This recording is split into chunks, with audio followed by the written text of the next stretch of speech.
So here we have the Ford Fiesta on an 18 plate. I'm going to start off by showing you inside the boot and then we'll hop in and run through some controls from there. As we approach the boot, you can see we have reversing sensors, plenty of boot space as well, along with that 60-40 split folding rear seat should you wish to increase this space even further. Okay, now that we're inside the car, we're going to start with the dials. On the left-hand side, we have the rev counter, and on the right-hand side, the speedometer. In the middle at the bottom, we have the fuel gauge and coolant temperature gauge, and above that, you can see a digital readout for the speedometer being displayed. You can change the information displayed there, which I'll come back to in just a second. In the top left-hand corner, you'll see the total miles for the car, which is 16,763. As I say, you can change the information displayed within that central area. We have a digital readout for the speedometer at the minute, but you can have fuel economy information, vehicle settings, your phone, audio, navigation, and then you get back round to the beginning again. And the buttons I was using to do that are just here. We have phone and stereo controls beneath that. Stereo controls continue on the left, along with cruise control and speed limiter. And in the middle, you have the main stereo screen itself.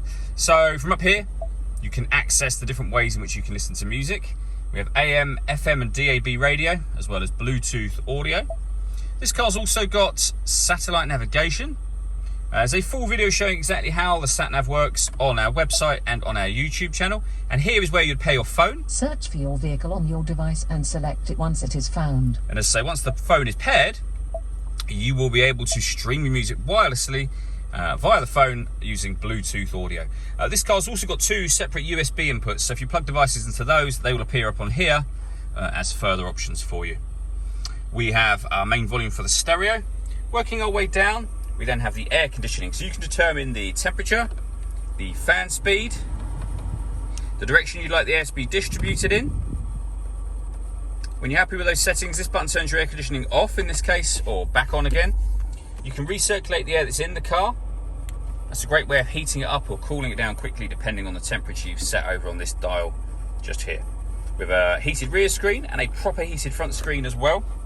We have a 12-volt charging socket, one of the two USB inputs I mentioned previously, a 6-speed manual gearbox, and then down here you can put the car in eco mode, you can turn off the traction control, and this button will turn off the stop and start for the car. Finally, all the way back in between the seats, we have the second of the two USB inputs. All that leaves me to say is thank you for taking the time to watch this video. If you'd like to come and see the car in person and have a test drive, please feel free to call any of our MJA sites. We'd love to hear from you soon.